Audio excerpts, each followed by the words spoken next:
my name is Brianna Hall. I'm 58, and I teach math at Parker High School in suburban Boston. I've spent my whole life believing there's always a correct answer if you just work the problem long enough. But family doesn't behave like equations. 3 years ago, our home of 35 years burned down, and the person who hurt me most that night wasn't the fire. It was my son. It happened on March 15th, around 3 p.m. I was alone in my office at school, red pen in hand, grading tests in a silence so clean it almost felt holy. The phone rang, and when I saw Bob Jenkins on the screen, our neighbor, my stomach tightened. Bob didn't call for small things. I answered with my voice already unsteady. "Bob, what's wrong?" He didn't ease into it. He shouted like the words were chasing him. "Brianna, your house is on fire. Flames are coming out of the second floor." For a second, I couldn't breathe. The room tilted, like someone had yanked reality sideways. "On fire?" My hand started shaking so hard the pen slipped out of my fingers. "Oh my God, did you call the fire department?" "Yes, they're on the way." I thanked him without hearing my own voice, then immediately called my husband. Daniel was working at the flower shop nearby, his calm always the counterweight to my panic. He answered on the second ring, cheerful, like the day was normal. I forced air into my lungs. "Daniel, our house is on fire. Meet me there, right now." The line went silent for half a beat, the kind of silence that tells you the world just changed. "I'm coming," he said, and his voice cracked just once. On the drive home, my mind betrayed me. It didn't focus on what to do next. It played memories like a cruel slideshow. Christmas mornings, Mark's first bike, Emily's laughter echoing down the hallway, the kitchen table where we fought and forgave and did it all again. We bought that house when Mark was born, renovated when Emily came 4 years later. I could still picture pencil marks on the pantry door tracking their heights. When I turned onto our street, the smoke hit me before I even saw the flames. 3 fire trucks blocked the road, emergency lights painting everything red, like the neighborhood had been dipped in warning. People stood in clusters on the sidewalk, mouths covered, eyes wide. And there it was. My house, our house, swallowed whole. Flames rolled out of the upstairs windows like furious tongues, black smoke punching into the sky. The heat reached my face even from the street, like the fire recognized me and wanted to leave its fingerprint on my skin. I barely parked before Daniel's car screeched in behind mine. He ran to me, and for a moment we just clung to each other like two people trying not to fall off the edge of something. Daniel stared at the flames. "Bree, everything." "I know," I whispered. My throat tightened until the words felt trapped behind bone. "All our things." An older firefighter approached, face smeared with soot, eyes tired in a way I'd never seen before. "Mrs. Hall, I'm Captain Donovan." I nodded, unable to make my body do anything else. "I'm sorry," he said gently. "We can keep the fire from spreading, but the structure, it's severely compromised." Compromised, like my home was a bad exam score. I swallowed. "Do you know what caused it?" He hesitated, just long enough to make me feel the weight of uncertainty. "Looks like it may have started in the electrical system upstairs. We'll investigate when it's safe." Then he asked the question that made my legs feel weak. "Do you have somewhere to stay tonight?" Daniel and I looked at each other, and in that one glance, a terrifying truth landed. We didn't. My parents were gone. Daniel's family lived states away and couldn't travel quickly. And standing there, surrounded by neighbors watching my life burn, one name floated up like an obvious answer. Mark, our son. The one we'd always run to. The one we'd always helped. The one we had convinced ourselves would always just be there. I called him once, no answer. Twice, no answer. 5 times, nothing. By the 10th call, my fingers were numb and my pride had bruised itself into something sharp. So we drove to Mark's house in Newton, a 3-bedroom place Daniel and I had helped him buy 2 years earlier. I remembered writing that check for the down payment like it was a promise.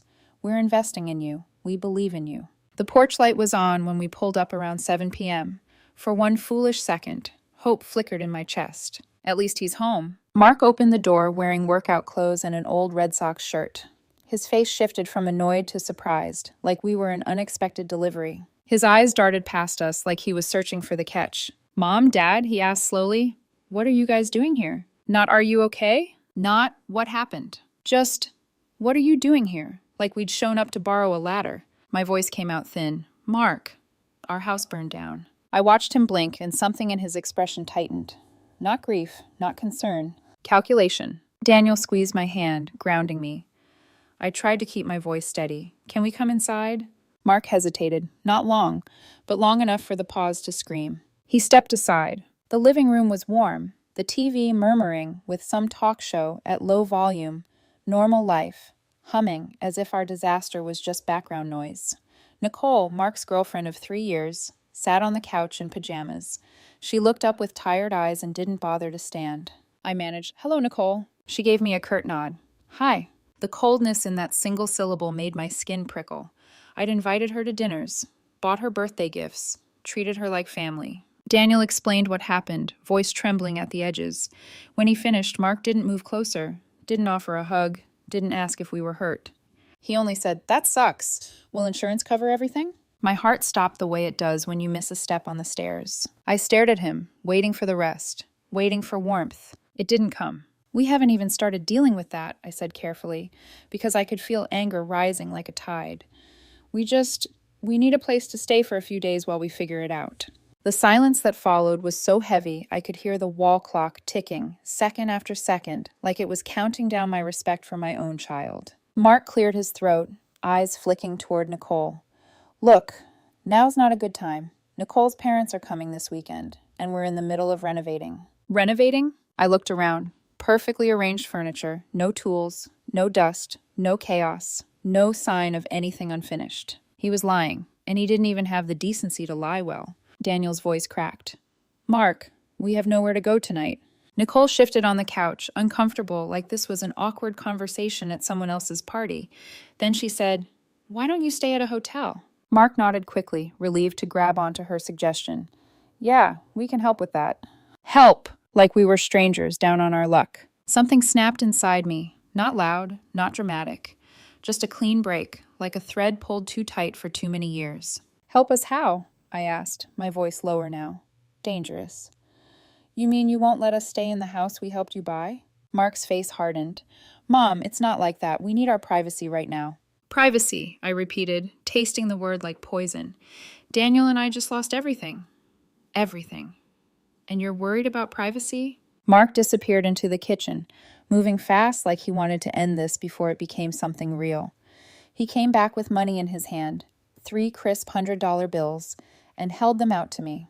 "This is enough for a decent hotel for a few nights," he said, "until you guys sort things out." I stared at the bills and my mind went blank. 30 years of raising him, nights sitting by his bed when he had fevers, tuition payments, the down payment. Every sacrifice turned into $300. My fingers closed around the money, not because I wanted it, but because my body didn't know what else to do. Then I placed it on the table like it burned. I looked Mark straight in the eyes. My voice didn't shake anymore. "Remember this moment," I said. "Remember what you did tonight." Daniel's hand found the small of my back, guiding me toward the door. I didn't cry. Not because I wasn't shattered, because if I started, I knew I wouldn't stop. As we drove away, I glanced back through the window. Mark was already on the couch again. The blue light from the TV painted his face like nothing had happened. No apology. No goodbye. We ended up in a cheap motel nearby, the kind that smelled like cigarettes and old regret. The room was small, the bedspread rough.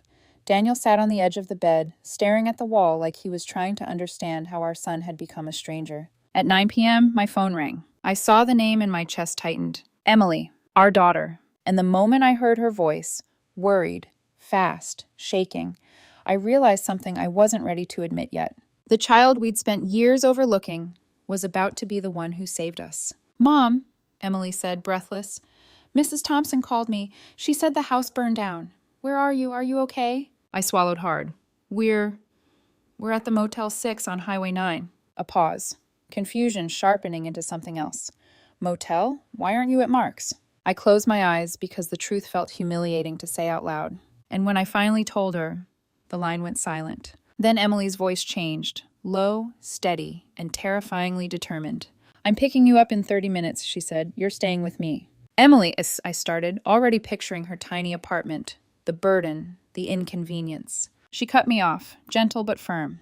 "Not up for discussion. I'm already on my way." I hung up and looked at Daniel. His eyes were wet. Mine finally were too. Outside the motel window, headlights swept across the curtains. And I didn't know it yet, but those lights weren't just Emily arriving. They were the beginning of the truth we'd avoided for decades. Headlights washed across the motel curtains like someone had opened a door in the dark. Daniel stood first, not because he was ready, because he needed something to do with his hands.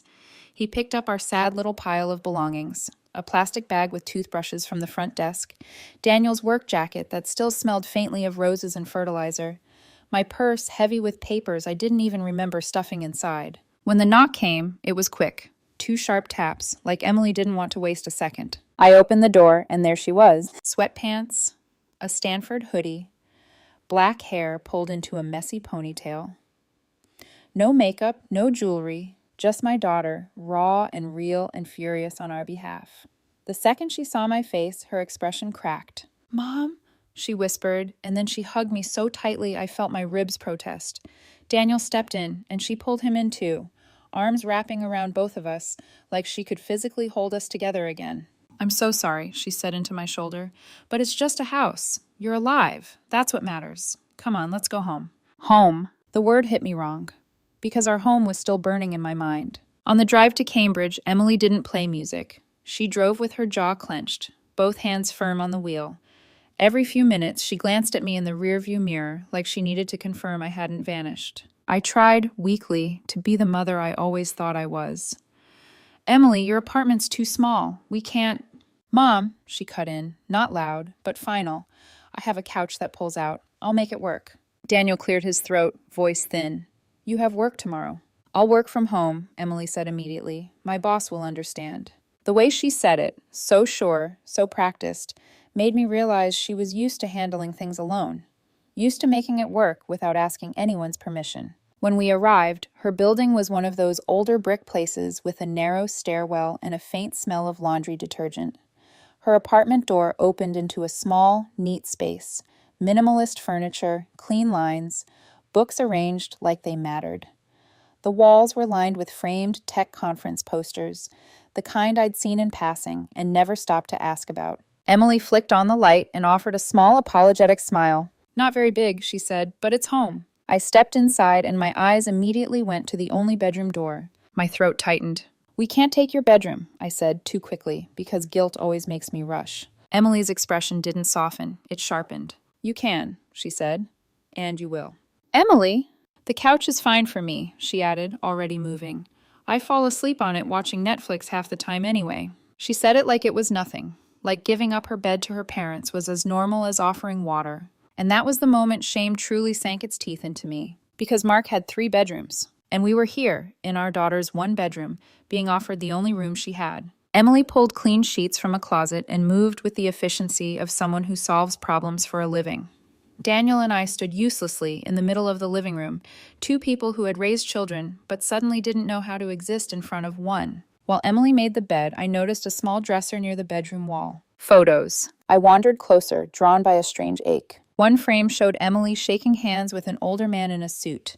Another had her in hiking gear, smiling beside people I didn't recognize.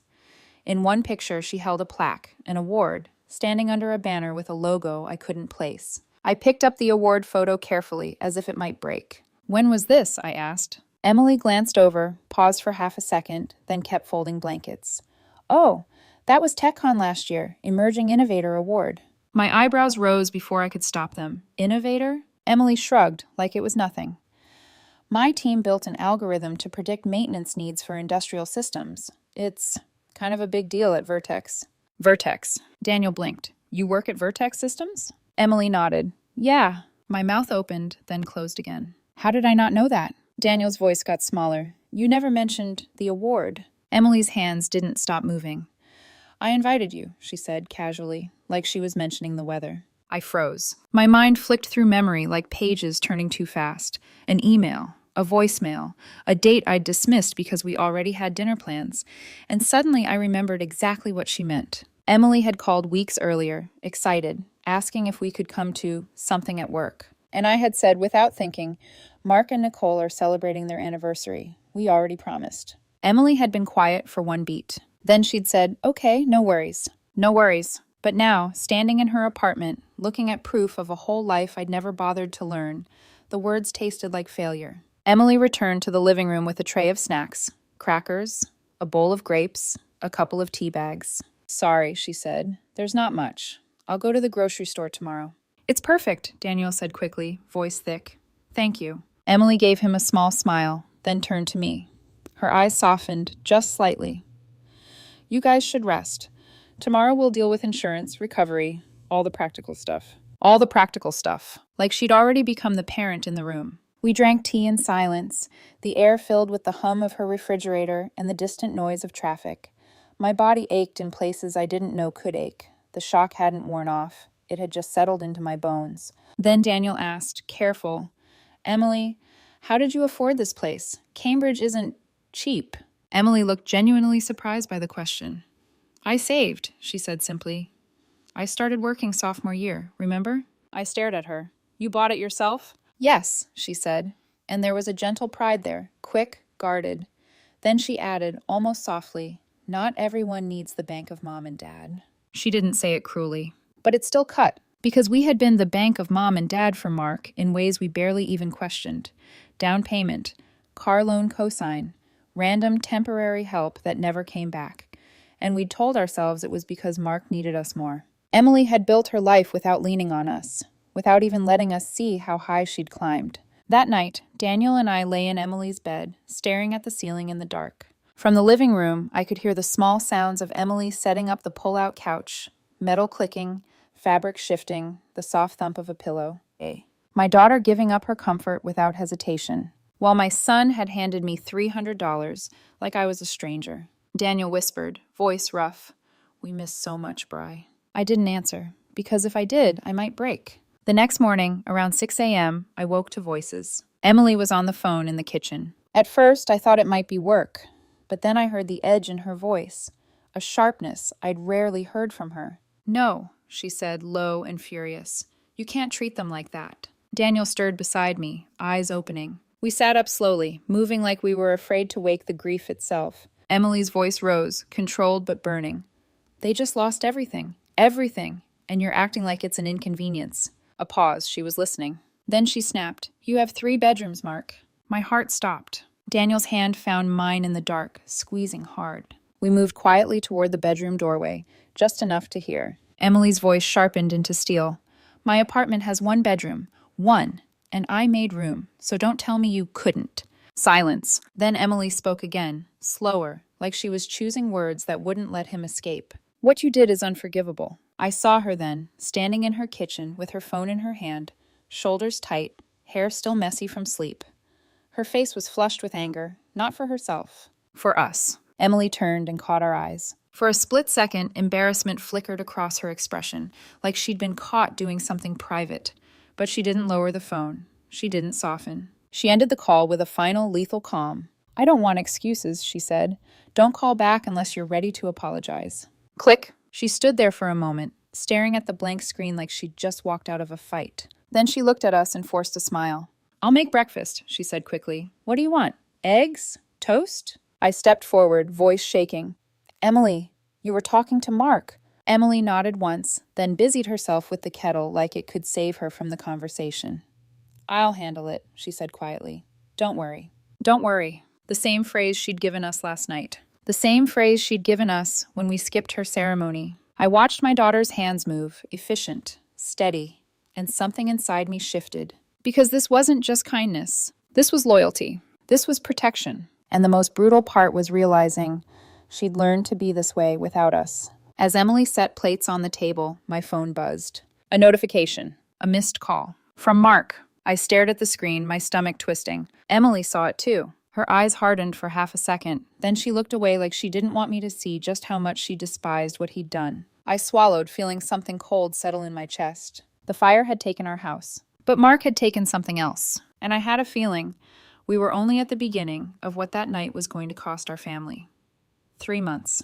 That's how long Danielle and I lived inside our daughter's 1-bedroom apartment. 3 months of sleeping in the bed she gave up without complaint. 3 months of listening to the quiet click of her laptop keys late at night while she worked from the couch. 3 months of watching the child we'd underestimated become the strongest person in the room. Every morning, Emily woke at 5:30 a.m. She moved quietly, as if she didn't want to disturb our shame. Coffee brewed before we were even fully awake. Breakfast plates appeared on the small kitchen table as though by magic. She'd kiss my cheek lightly before logging into meetings, her voice transforming into calm authority the second she spoke to colleagues. I started noticing things I should have noticed years ago. The wall near her desk was covered in framed certificates, academic honors, scholarships, a double major in software engineering and mathematics, graduated summa cum laude. My chest tightened when I realized we hadn't even attended her honor ceremony. One afternoon, Daniel picked up a plaque with trembling hands. "Outstanding young engineer," he read softly. "Last year." I remembered that day. Emily had called, asking if we could come to an award event. We'd declined because Mark and Nicole had wanted to celebrate their anniversary at that new restaurant in Back Bay. Mark had insisted he needed us there. I'd told Emily, "We'll celebrate yours another time." We never did. Meanwhile, Emily had built a life so impressive it felt like discovering a stranger's resume instead of our daughter's. She handled our insurance claims like a seasoned attorney, reading clauses line by line, challenging vague language, negotiating adjustments. I watched her on speakerphone one afternoon, her voice firm but respectful. "Clause 14.3 clearly states coverage for structural electrical damage," she said calmly. "If you're denying that, please explain in writing." The adjuster stuttered. I stared at her in awe. Where had she learned to fight like that? Not from us. Mark, on the other hand, finally called 2 weeks after the fire. "Have you guys sorted it out yet?" he asked, as if we were discussing car repairs. Not, "Are you sleeping okay?" Not, "I'm sorry. Just logistics." Emily overheard the entire conversation from the kitchen. After I hung up, she stepped into the bedroom. "Dad," she said gently, "we'll handle this together." Together. The word felt different coming from her. One night, after Emily fell asleep on the couch, Daniel and I lay awake in the dark. "Brianna," he whispered, "we raised Mark wrong." The words landed heavy between us. We'd paid Mark's full college tuition, helped with his rent when he needed time, co-signed his car loan, thrown extravagant birthday parties. Emily had taken out loans, worked part-time, celebrated birthdays with a small cake and a quiet dinner. We told ourselves she was independent, that she didn't need as much. The truth was uglier. We'd prioritized the child who demanded more and overlooked the one who asked for nothing. When the insurance settlement finally came through, $180,000, I felt relief wash over me. It wasn't enough to rebuild the old house as it was, but it was enough to build something smaller, stronger. We decided to rebuild on the same foundation. Emily came to every contractor meeting.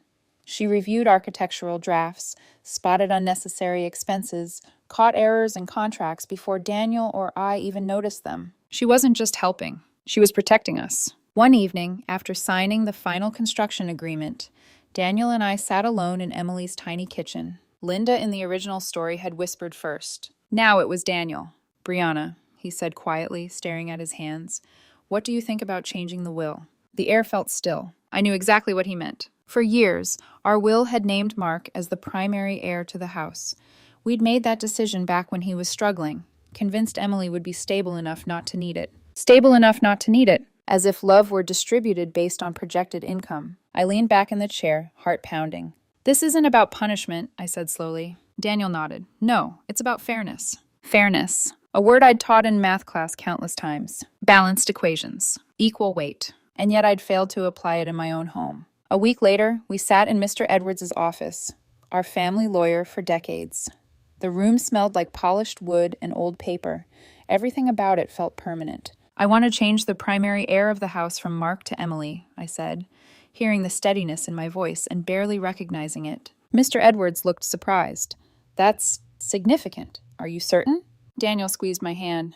"We are." "This isn't revenge," I added. "It's recognition. Recognition of who showed up. Recognition of who gave. Recognition of who stood beside us when we had nothing left." The pen felt heavier than it should have. When I signed my name, something inside me shifted permanently. It wasn't relief. It wasn't triumph. It was clarity. We chose not to tell Mark. Not yet. Part of me hoped he would mature on his own, that one day we could explain calmly, rationally. But deep down, I knew something else. Secrets don't disappear. They wait. Construction finished months later. The new house stood smaller but sturdier. Clean lines, open spaces, a modest garden. Daniel poured himself into like it was therapy. 3 years passed. Our relationship with Mark remained cold. Holiday calls, short conversations, surface-level politeness that felt like speaking to a distant coworker. We never mentioned that night. He never apologized. Emily, meanwhile, became part of our weekly rhythm. Sunday dinners, coffee visits, honest conversations we should have had decades ago. She was promoted to senior management at Vertex Systems, bought a larger apartment closer to us, invited us over like we were honored guests. Sometimes I'd catch her watching me in the kitchen, like she was still surprised I was there, like she wasn't sure I'd stay. Life felt steady until the phone rang one Tuesday morning. I glanced at the screen and felt my breath hitch. Mark, not a holiday, not a birthday, just a random Tuesday. I answered immediately. Mark, is everything okay? His voice was different, brighter, excited. Mom, I have amazing news. Nicole's pregnant. You're going to be a grandmother. For a split second, joy flooded me so fast it erased everything else. A grandchild. The word bloomed inside me like hope. Oh, Mark, I said softly, genuine warmth filling my chest. That's wonderful. I'm so happy for you. We talked for a few minutes. Due date in spring, doctor visits, nursery ideas. And then his tone shifted. Mom, we also need to talk about something else. The warmth cooled. Nicole and I need more space for the baby, he continued carefully.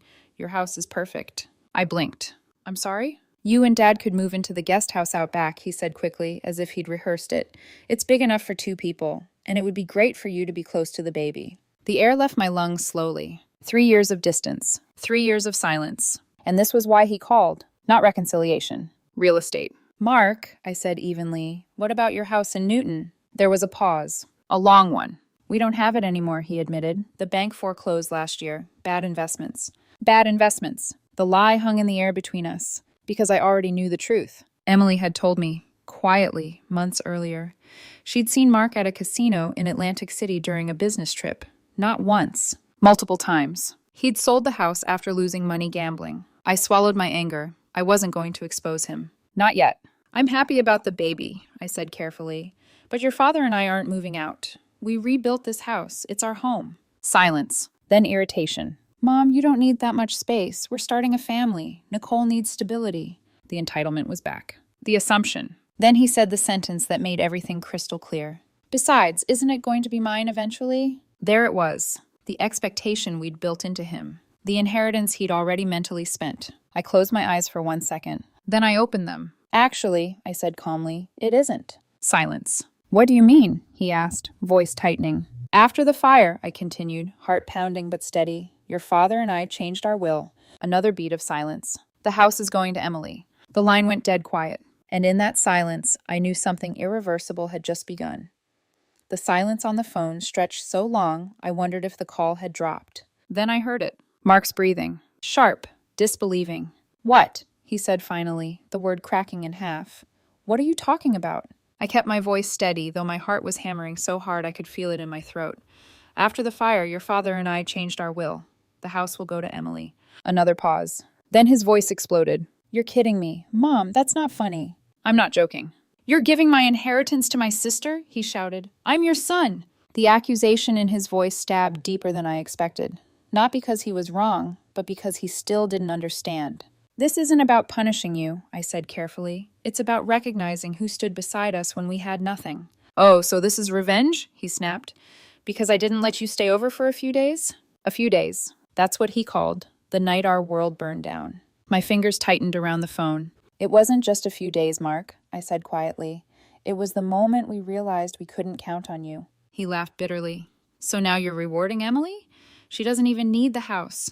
She's successful. She's got money. I'm the one starting a family. There it was again. Need equals entitlement. I still love you, I said, forcing calm into my voice, and I'll help you with the baby however I can. But the house belongs to us while we're alive, and when we're gone, it will belong to Emily. You can't do this, he said, voice rising. What are people going to think? You're choosing one child over the other. The irony was almost unbearable. We chose you for years, I whispered before I could stop myself. Silence again, but this time it wasn't stunned. It was wounded pride. I can't believe you, he muttered. After everything. After everything. The words echoed in my mind. Everything we'd given him. Everything we'd overlooked in Emily. I'm going to tell everyone, he said suddenly, anger sharpening into something calculated. Let's see what they think about this. You're free to do that, I replied, but if you tell the story, tell the whole thing. He hung up on me. The click felt like a door slamming in my chest. The first call came from Nicole. She didn't even greet me. How could you do this to us? She demanded, voice already thick with tears. I'm pregnant. We need stability. You're supposed to help family.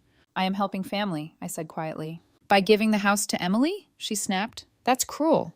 Cruel. The word wrapped around me like smoke. Then came Daniel's sister. Then a cousin. Then an old friend from church. One by one, the calls piled up. Brianna, he's your only son. He's about to be a father. You're really going to deny your grandchild a home? Every conversation felt like being put on trial. And every time I repeated the same sentence. We love both our children, but this decision was made carefully.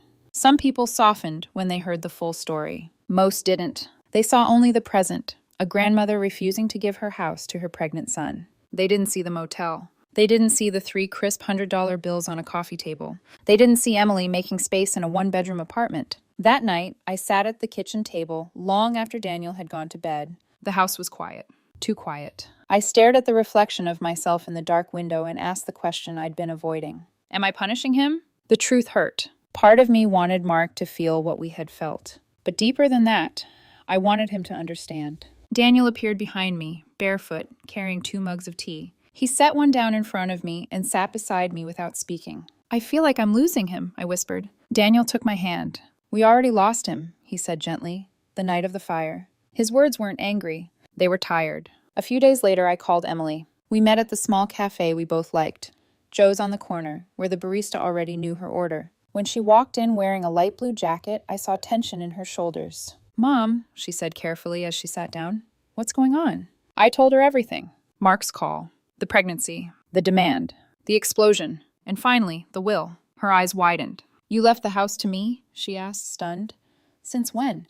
After the fire, I said softly. She leaned back in her chair, stunned silence settling between us. Why didn't you tell me? She asked. I hesitated. Because it wasn't meant to be a trophy, I said. It was meant to be right. Emily's jaw tightened. This is going to tear things apart, she said quietly. Mark already thinks I'm the favorite now. The irony almost made me laugh. You were never the favorite, I whispered. She looked at me, eyes searching. I don't want the house if it destroys what little relationship we have left, she said firmly. Split it equally. That's fair. Fair. For years, that word had meant giving Mark more. I reached across the table and took her hand.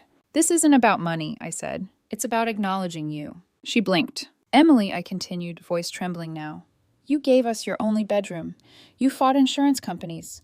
You showed up when we had nothing. We failed to see you for years. This is us finally seeing you. Her eyes filled instantly. You know what it felt like growing up? She asked suddenly, her voice barely above a whisper. It felt like no matter what I did, I was second. The words pierced deeper than any criticism from relatives ever could. I thought if I just worked harder, she continued, tears slipping down her cheeks, maybe you'd notice. My throat closed. I'm so sorry, I breathed. She wiped her face quickly, embarrassed by her own vulnerability. I love Mark, she said. He's my brother, but he doesn't see how much you gave him, and he doesn't see how much you needed him that night. I nodded slowly. He still thinks this is about a house, I said. And it's not, she replied. We sat there for a long time, hands wrapped around cooling coffee cups. Before she left, Emily hugged me tightly. Thank you, she whispered, for seeing me. I held her like I was afraid she'd disappear. Because for so many years, she had been right in front of me, and I hadn't really looked. A week passed. Mark stopped answering our calls. Nicole stopped too. Silence settled over that side of the family like frost. I didn't know if I'd be allowed in the hospital when my grandchild was born. I didn't know if my son would ever forgive me. But something inside me felt strangely calm. Because for the first time in decades, I knew I had made a decision based on truth, not guilt. That night, Daniel and I sat in the backyard under a sky scattered with autumn stars. The air smelled like damp leaves. I keep replaying it, I admitted. That night, the motel, his face when he handed me the money. Daniel nodded. We created that version of him, he said quietly. The words hurt because they were true. We taught Mark that love meant rescue, that consequences could be softened, that someone would always step in. And now, for the first time, we weren't stepping in. I hope becoming a father changes him, I whispered. Maybe it will, Daniel said. And if it doesn't? He squeezed my hand. Then at least we finally learned. I looked up at the stars and wondered if somewhere in that vast sky was the answer to the question that still lingered in my chest. Was I a terrible mother? Or was I finally being a fair one? The baby would be born in 5 months. Time would decide what Mark couldn't, and whether he would ever understand that the night our house burned down, something else burned with it, something that could only be rebuilt if he chose to see it.